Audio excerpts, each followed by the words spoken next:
Okay, let's unpack this. Today, we are undertaking, well, a pretty serious deep dive into the psychology of profound personal change. We're not just talking about, making small adjustments here and there. We are really tackling the architecture of fundamental transformation. How does it actually happen? What's fascinating here is that the sources you've pulled together, they really chart an internal journey. It's almost like a mythic quest in a way. Hmm. We're looking at how someone stops just reacting, stops being just a product of their environment, and shifts, fundamentally shifts, to become the conscious architect of their own life, building a cohesive, resilient identity. Exactly. And when you look at the big challenges like overcoming addiction or making a huge career change or breaking really destructive patterns, the struggle itself can often be reframed. It's not just about failure or lack of willpower. It's more like a heroic quest, isn't it? A quest for meaning, for self-mastery. And our goal here really is to give you the blueprint for that quest. Yeah, and to do that, we're synthesizing a huge range of thinking, a really massive landscape of knowledge. Right. We've got everything from the hard-nosed behaviorism of Pavlov and Skinner, which helps explain why change is so hard, why we resist, Yeah. through the existential search for meaning with people like Viktor Frankl and Carl Jung, Yeah. all the way up to really practical modern tools, things like habit change strategies, understanding cognitive biases, and crucially, self-compassion. Right. The big mission here is to understand the psychological water we're all swimming in. Yeah. We're constantly bombarded by societal expectations, our own biases, decades of conditioning. And you need to actually see that conditioning clearly, really get it if you want to shift from just reacting Mhm. to living a life where your behavior is genuinely driven by purpose. And that takes tools, real tools, not just wanting it badly. Absolutely. True mastery means going deeper than just, you know, trying harder. It really demands understanding the nuts and bolts, the mechanics of self-mastery, how our internal system is wired, often wired to resist change. And then consciously implementing systems, whether they're behavioral tricks or deeper philosophical shifts, to deliberately rewire things for sustained growth. Okay, so every big journey, right? It sort of starts with pushing back against, well, the way things are, the comfortable life. Before deep change can even begin, we really have to grapple with the immense power of the external world, that pressure to conform, to just fit in. It acts like this initial psychological gravity that kind of keeps us stuck. And that gravity, it's sneaky because it feels so natural. We're wired to want to belong, aren't we? And that fear of being excluded, it can actually overpower our own reason, even what our senses are telling us. The classic social psychology studies really nailed this. Yeah, the Ash conformity experiments are just the perfect example of this call to conformity, as you might put it. You have subjects, they're asked to do a really simple task match, the length of lines. Simple perception. But they're put in a room with actors. And these actors deliberately give an obviously wrong answer. And the results. They're still shocking when you think about it. In one setup, almost 75% of the real subjects went along with the group's wrong answer at least once, even though it was visibly, clearly incorrect. What does that say about sticking to objective truth when the group disagrees? It says that for most people, most of the time, the need to fit in is stronger than objective reality, at least in that group setting. It shows so clearly that behaviors become attractive not because they're inherently good or smart, but because they help us belong. It could be adopting certain slang or, splurging on an expensive suit because everyone else at work wears one. It's about fitting the mold. Mhm. And this drive to align, to fit in, brings us straight to Leon Festinger's work on cognitive dissonance. He showed that if a group is really appealing to you or really relevant to your identity, like, say, your political tribe or your professional network, then the members are much, much more likely to change their own opinions or try really hard to persuade others just to reduce that inner conflict, that dissonance. So the more attractive the group, the stronger the pull to conform. Is that it? Pretty much. If I really value being part of this group, and the group thinks X, but deep down I think Y, I'm facing this uncomfortable tension. I basically have two options: get out of the group or change my belief from Y to X. And, well, often we choose to change the internal belief because leaving the group feels too costly, too isolating. But wait, this insight is really key for personal change too, isn't it? Because it means you can harness that social gravity for good. Exactly. If you deliberately join a supportive, attractive community, maybe a recovery group, a fitness class, a mastermind group, that same immense conformity pressure that made people doubt their own eyes in the Ash experiment, it's now working for you. The group's attraction becomes this positive force pushing you towards better habits, toward alignment with growth. Okay, so group attraction forces us to reduce that internal contradiction. But what happens when society itself is the big attractive group? And it's forcing us, subtly or not so subtly, to give up some autonomy. This leads us right into that core tension, doesn't it? The tension between our individual quest for self-mastery and, well, the needs of a controlled, ordered society. Yeah, and Skinner, the ultimate behaviorist, he saw this as the central struggle for what he called autonomous man. Mhm. He argued that society basically sets itself up to control individual behavior through managing the environment. It's all about external control. And he made this really critical distinction, Yeah. the difference between being good and behaving well. Can you unpack that a bit? Sure. Skinner said if we punish bad behavior, we kind of leave it up to the individual to figure out how to act properly. And when they do figure it out, society sort of lets them take the credit for being good. They showed agency. Right? Okay. But if you imagine a perfect system, one aiming for automatic goodness through total environmental control, a society where you simply have to behave well, then the environment is doing all the work. The environment gets the credit, not the individual. So the goal isn't necessarily to make people internally good, but to make them compliant, to induce them to behave well. That's Skinner's take, yes. Yeah. And Freud, coming from a totally different angle, essentially agreed about the necessity of this control for civilization itself. He wrote about this extensively in Civilization and its Discontents. Right. Freud argued that organized communal life only really begins when the power of the community, what he called right, limits the individual's power, their brute force. Civilization basically requires us to put restrictions on our raw primal desires. And that comes at a significant cost. Freud was quite clear about this. He pointed out that the restrictions civilization demands, things like specific sexual norms or the push for monogamy, can seriously mess with our sexual lives as a source of happiness. He even worried it might be leading to a kind of devolution of that function. Essentially, we trade some deep primal satisfaction for the sake of living together peacefully. And that perfectly sets up the initial conflict for anyone on this kind of personal quest, doesn't it? Society needs compliance, Skinner's environmental control, Freud's necessary restrictions. It all points to following the rules. But finding deep personal meaning, the core of this heroic journey we're talking about, that demands agency. It demands internal values. You can't really find profound meaning if you're just passively doing what you're told. That realization that the comfort of just fitting in comes at the cost of your true self, that's the call to adventure right there. So to find that agency, that inner authority, we really need to look at those who face the absolute extreme, the total removal of control. Viktor Frankl's work, logotherapy, it came directly out of his experiences in the Nazi concentration camps, like Auschwitz. Yeah, the camps were designed for dehumanization, weren't they? A systematic stripping away of identity, reducing people to just a number, deliberately trying to crush their feeling as a person, lowering life to, as he put it, the level of an animal. Every external sign of who you were was just obliterated. And Frankl observed something crucial. Survival wasn't just about physical toughness. It often hinged on this last effort to maintain his self-respect. It was about holding on to that inner sense of freedom, clinging to personal values, even in the midst of that horror. It was a conscious choice to preserve an inner life. And this inner freedom, this is the core of what Frankl called new dynamics. Okay, tell us more about Noah dynamics, because that sounds really central to finding the drive for growth. It sounds almost counterintuitive, especially when we usually think about psychology aiming for, like, balance or calm. It absolutely is counterintuitive. It's the exact opposite of homeostasis, that idea of achieving a stable, balanced state. Frankl argued that what we actually need for mental health is tension, a specific kind of tension between two poles. One pole is the meaning that needs to be fulfilled out there in the world, and the other pole is the person who must fulfill it, you. If you reach perfect balance, there's no tension. And guess what? There's no motivation.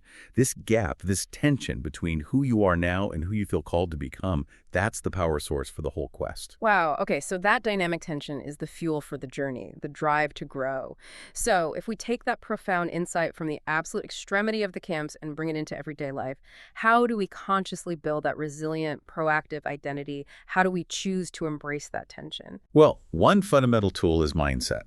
Carol Dweck's work on fixed versus growth mindset is key here. A fixed mindset is basically the enemy of that productive tension. Why? Because people with a fixed mindset tend to avoid effort. They avoid asking for help. They see struggle not as part of learning, but as proof that they're just not smart enough or talented enough. It confirms a negative, static view of themselves. Right. If you have to try hard, it means you weren't born good at it. Exactly. Yeah. But the growth mindset, it totally flips the script. It welcomes the tension, welcomes the challenge. It recognizes that effort, struggle, pushing yourself, that's fundamental to getting better. Dweck found that parents who foster this mindset treat setbacks not as failures, but specifically as opportunities for learning. Ah, so it reframes the whole narrative. Failure isn't the end. It's just data for the next step. Precisely. It turns failure into the foundation for future mastery. Okay, so we need the growth mindset. What else? How do we sustain that effort? We need autonomy. Daniel Pink's research really highlighted this. People are just far more engaged, far more motivated when they're chasing goals they actually had a hand in creating. Hmm. He pointed out that when companies actually involve employees in setting their own goals, those employees often set higher, more ambitious targets for themselves than management would have assigned them. Really? So giving up control actually leads to higher performance? Often, yes.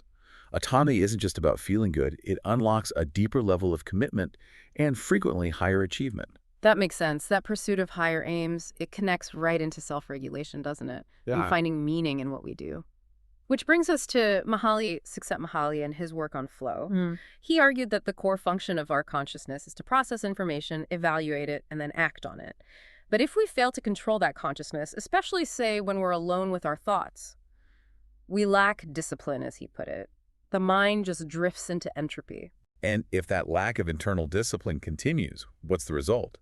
Csikszentmihalyi observed that adults in that state often turn to easy external solutions. Things like drugs, mindless entertainment, constant excitement. Basically anything that dulls the mind or distracts it from the internal chaos, the negative information, or just the emptiness that comes from not directing your own attention.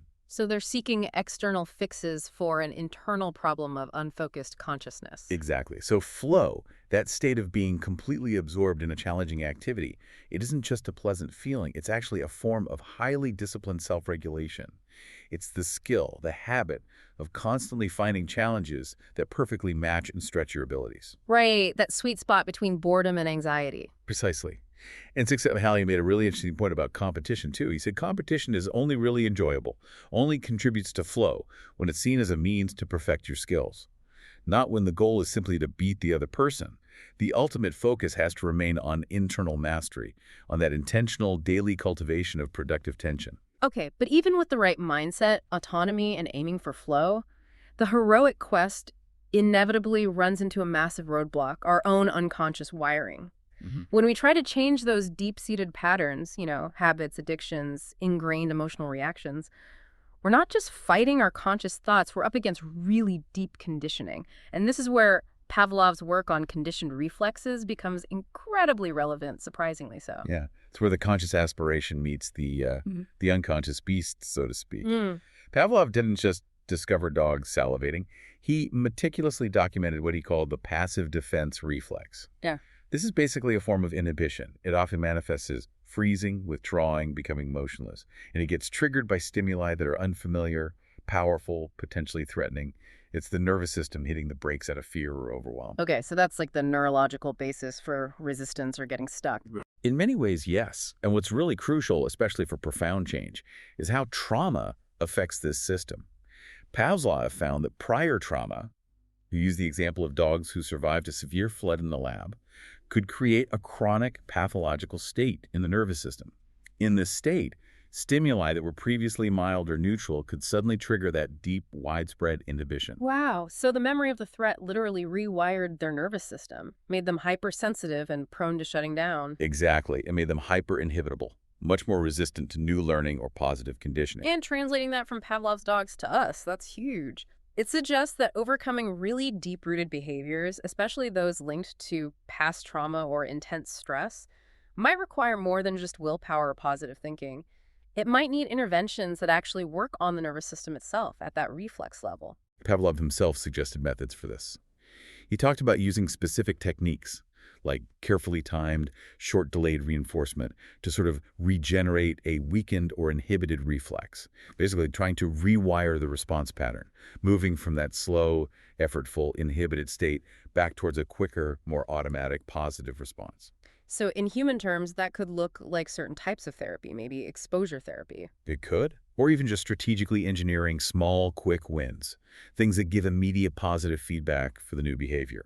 The goal is to gently, persistently overcome that deep-seated inhibition, that passive defense reflex that keeps us stuck. Okay, that provides a really deep psychological backdrop for why the practical advice from people like James Clear is so effective. His Atomic Habits framework gives us the sort of tactical rules for fighting these unconscious monsters by manipulating our environment and routines. Exactly. Clear's approach tackles that deep resistance head-on by making the old path, the bad habit, much less appealing and much harder to follow. Take the inversion of his second law. Make it unattractive. This isn't just about willpower, it's about actively reframing your mindset. You consciously focus on and list the benefits of avoiding the bad habit. You dwell on what you lose by continuing it, not just what you gain from the good habit. Right, shifting the mental association. And then there's the third law inversion, make it difficult. This is about physical reality, right? Yes, this is about adding friction.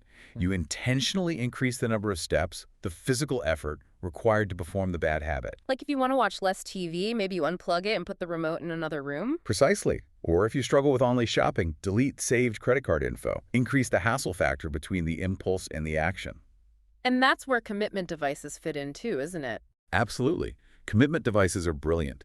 They are choices you make now, when you're thinking clearly and rationally, that deliberately restrict your future options, guiding you towards the beneficial choice when temptation inevitably strikes later. Like pre-committing money or setting up software to block certain websites during work hours. Or the classic example, Yeah. freezing your credit card in a block of ice if you're prone to impulse buys.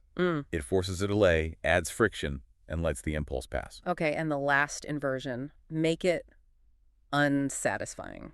This one often leverages social pressure, that conformity drive we talked about earlier, but directs it towards your own goals. It involves things like getting an accountability partner, someone you have to report your progress, or lack thereof to, or creating a habit contract, maybe even with financial penalties. That makes the cost of slipping up public and, well, painful. You use social stakes to reinforce personal discipline. So we're using behaviorism against our own ingrained behaviors. But even with all these smart tactics, our own minds can still trip us up, right? Dan Ariely's work shows how even seemingly rational decisions, like weighing costs and benefits, are deeply swayed by irrational biases. Oh, absolutely. The power of anchoring, for example, is just staggering. Airlie showed that the very first piece of information we encounter, often completely arbitrary, sets an anchor that profoundly affects all our subsequent judgments about value. Can you give that sound experiment example? That one's wild. Sure. He had people listen to an unpleasant sound. Then he asked them how much they would need to be paid to listen to it again. But crucially, before they made their bid, he anchored them with a hypothetical question. Would they do it for, say, 10 cents or for 90 cents? And guess what? The bids people made were massively influenced by that initial, totally arbitrary anchor number, even though the unpleasant sound was identical for everyone. That's crazy. So the first number just sticks in your head and warps your sense of value? Pretty much. And this anchoring, this irrational valuation, it even extends to things like our physical health via the placebo effect. Ariely found that the price of a placebo can actually influence how effective people find it. You're kidding. A more expensive sugar pill works better. It often does, because we have this deeply ingrained, often unconscious, mental shortcut.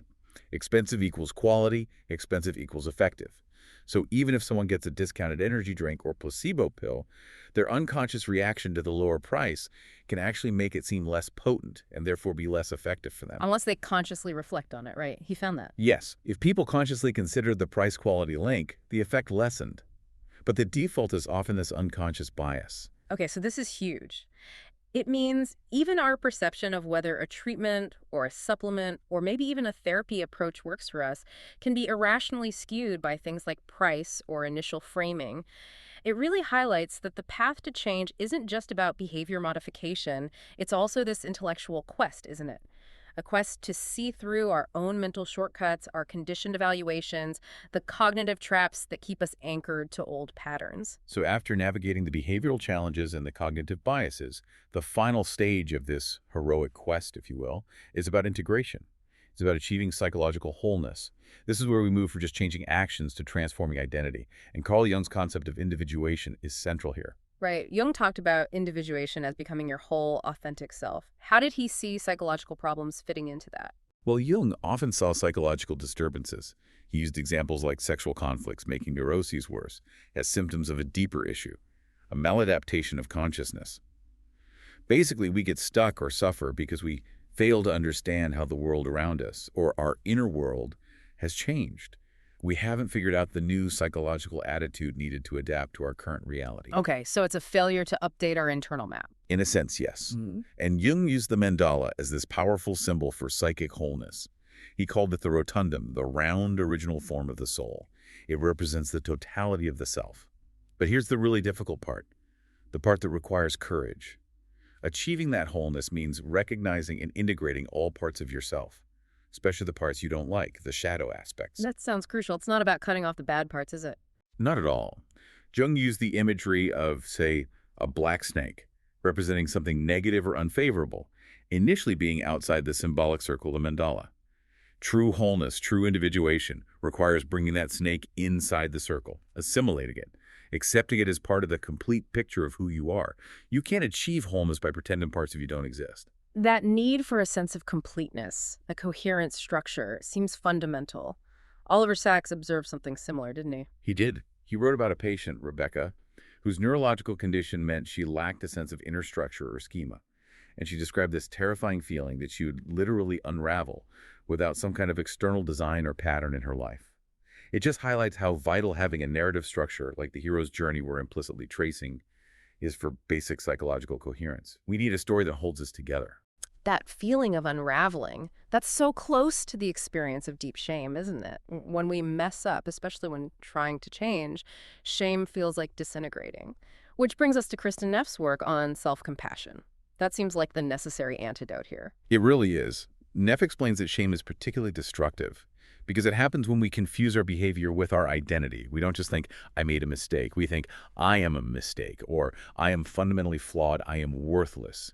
And that leads to this profound sense of isolation and hopelessness. So how does self-compassion act as a direct remedy? What are the components? Neff breaks it down into three core elements. First, mindfulness. Acknowledging the pain or the failure without getting totally swept away by it. Seeing it clearly, but not over-identifying. Second, common humanity. Recognizing that suffering, making mistakes, feeling inadequate, that's part of being human. It counters the isolating feeling that you're the only one screwing up. And third, self-kindness. Actively treating yourself with the same warmth, care, and understanding you'd offer a good friend who is struggling.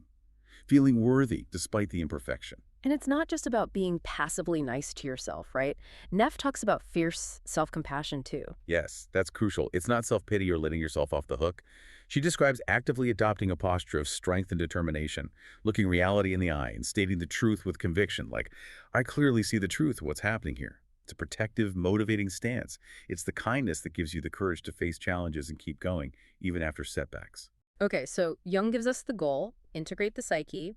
Neff gives us the emotional stance, self-compassion. But how do we actually do that internal integration work? Richard Schwartz's Internal Family Systems, IFS, seems to offer a practical map. IFS provides a really powerful and intuitive model. It suggests that our psyche isn't just one single entity. Instead, it's made up of many different internal parts, like an inner critic part, a part that feels worthless, maybe a part that drives addictive behavior, a binge part, a part that tries to protect you by being perfect. And these parts interact in complex relationships, often forming these really destructive cycles. Can you give an example of a cycle? Yeah, sure. A common one is the inner critic part attacks you for some perceived failing. This activates the part that feels worthless and ashamed. That feeling is so painful that another part, maybe a firefighter part, like a binge-eating part or a substance-using part, jumps in to numb the pain or distract you. But then, of course, the inner critic jumps back in to attack you for the binging or the using, and the cycle starts all over again. Yeah, that sounds familiar. A closed loop of suffering. So what's the way out in IFS? What's the elixir here? The key, according to Schwartz, is to access what he calls the self, or self-energy. This isn't another part. It's described as the core of who you are characterized by. Qualities like calmness, curiosity, compassion, confidence, courage, creativity, connection. The C words. The goal isn't to get rid of the parts, is to find that anchor, that place of warm neutrality and curious witnessing the self And from that grounded place, you can start to dialogue with your parts, understand their positive intentions. Even the critic is usually trying to protect you in a misguided way. You can reassure them, let them know the self is present and they don't have to be in charge anymore. This allows the parts to unburden and the whole system to become more harmonious and integrated. That's the real internal healing. Okay, so you've done the internal work. You've accessed self-energy, integrated the parts, found some wholeness. Now the final challenge, sustaining that change and bringing it back into your everyday life, your relationships, the world. Martin Seligman and the positive psychology movement offer a helpful frame here, going beyond just bouncing back. They talk about post-traumatic growth, or PTG. Right. Traditional stress research often focused on resilience, just getting back to baseline after adversity. But PTG explores the idea that people can actually experience positive psychological changes as a result of struggling with major life crises or traumas. The ordeal itself, the struggle on the quest, can yield unexpected benefits. It doesn't just break you. Sometimes it forces a rebuilding that makes you stronger or wiser. Like what kind of benefits? Things like a greater appreciation for life, identifying new possibilities, improved relationships, a greater sense of personal strength, or even spiritual development. The trauma forces a fundamental reevaluation. And for that growth to stick, it needs to lead to coherence, right? Jonathan Haidt talks about this. Yes. Haidt emphasizes the importance of vertical coherence for mental health and happiness. What he means is that your goals align across different levels. Your short-term actions, your medium-term projects, and your long-term values and life goals all fit together. They support each other. So pursuing a short-term goal automatically helps you advance towards your bigger life purpose. There's no internal conflict, no wasted energy from parts pulling in different directions. That sounds ideal, but maintaining that internal coherence when you re-enter the messy world of relationships, that's tough. John Gottman's research on couples is incredibly insightful here, maybe a bit sobering too. Definitely sobering. One of his biggest findings was that the majority of marital arguments, he estimated around 2/3, are about perpetual or unsolvable problems. Wow, 2/3 are unsolvable. Why? What does that mean? It means they stem from fundamental, lasting differences in personality, values, or lifestyle preferences, things that aren't likely to change. So trying to solve these problems by getting your partner to change is usually futile and just leads to more conflict. The real key, Gottman found, is learning how to live with the difference, finding ways to honor and respect each other, even when you fundamentally disagree on something important. Dialogue, not resolution, is the goal for those issues. Okay, that's a huge paradigm shift, but what about dealing with conflict in the moment, whether it's solvable or perpetual? The biggest danger Gottman identified is physiological, getting flooded. Right, can you remind us what flooding is? Flooding is that intense physical and emotional arousal. Your heart pounds, maybe your head throbs, you feel overwhelmed, you can't think straight. Your body basically shifts into fight or flight mode. And when you're flooded, your ability to listen, process information rationally, empathize, or compromise just shuts down. So what's the crucial step when flooding happens? Stop. Just stop the discussion immediately. Gottman found you need at least a 20-minute break. That's roughly how long it takes physiologically for the adrenaline rush to subside. But, and this is critical, during that break, you absolutely must avoid replaying the argument in your head. Specifically, avoid thoughts of righteous indignation, I'm right, they're wrong, or feeling like an innocent victim. Those thoughts just keep the flooding going internally and sabotage the calming process. You need to actively self-soothe. That takes real discipline. Gottman also found something specific about gender dynamics in conflict, didn't he? About accepting influence. Yes, a very striking finding. He found that marriages where the husband consistently resists sharing power or accepting influence from his wife were significantly more likely to fail, about 4 times more likely, in fact. Accepting influence doesn't mean always agreeing, but it's an attitude. It's showing respect for your partner's perspective, being willing to yield sometimes, finding common ground. It's a skill, really, that promotes stability and prevents conflicts from escalating destructively. Okay, so managing relationships is key to sustaining change. But there's one last internal hurdle, isn't there? Even after success, our own minds can fight against maintaining the new reality. Absolutely. Albert Bandura called this the challenge of self-perpetuation beliefs. It's like confirmation bias on steroids. How does that work? How do beliefs perpetuate themselves? Bandura explained that our existing beliefs, our preconceptions, act like filters. They partly determine what information we even notice in the world, and definitely how we interpret it. So if you have an erroneous belief, say, I'm not good enough for that promotion, it becomes self-fulfilling. You act in ways consistent with that belief. Maybe you don't prepare as well or you seem less confident. You interpret neutral feedback negatively. You avoid situations that might challenge the belief. Essentially, you create a reality that confirms your false assumption, and you actively avoid the corrective reality testing that could prove you wrong. That's selection bias in action, right? We seek out evidence that confirms what we already think. Exactly. So the practical takeaway here is to actively fight against this. One tool is the pre-mortem approach, borrowed from project management. Before you even start, or maybe as a regular check-in for maintaining change, you assume your plan failed. Assume you relapsed, or the new behavior didn't stick. Then brainstorm all the possible reasons why it failed. Did the inner critic take over? Did you get flooded in a specific situation? Did you stop adding friction? And based on that pre-mortem analysis, you design specific safeguards now to prevent those predicted failures. You deliberately look for the potential pitfalls and disconfirming evidence before the bias locks you in. Wow. Okay, so we've really covered the whole arc here. We've journeyed from those powerful external forces, conformity, conditioning, the societal pressure that acts as the initial call to adventure, all the way through the internal quest. Finding meaning and tension, developing a growth mindset, learning the mechanics of habit change, integrating our inner parts with self-compassion to find that elixir of wholeness. And finally, navigating the return, sustaining the gains through coherence, relationship skills, and guarding against self-perpetuating beliefs. It's clear the path isn't straightforward, not linear at all. It's built, really, moment by moment, by consciously increasing friction against the old ways and constantly striding for that internal coherence. Yeah, absolutely. And the sources we've dug into today, they really do provide you, the listener, with a powerful blueprint. You have the conceptual tools, the psychological insights, and the practical strategies to shift from a life lived largely on reflex to one guided by conscious intention, by meaning, by your own chosen values. You really can re-architect your consciousness and maintain that coherent new self when you return to your world. But it all hinges on embracing that tension, doesn't it?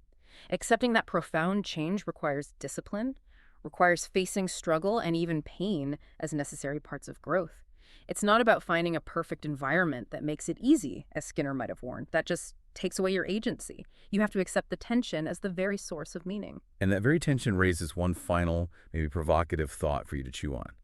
If this kind of deep change truly demands this level of, well, almost ascetic self-restriction and discipline, how do you make sure it doesn't just become another cage, a rigid form of self-limitation that stifles your spirit? Erickson, another great psychoanalyst, observed that sometimes occasional utter carelessness is the necessary counterpart, the safety valve for disciplined self-restriction. So the question is, where is the space in your newly coherent, disciplined, meaningful life for that essential, perhaps harmless moment of just letting go, of spontaneous, utter carelessness?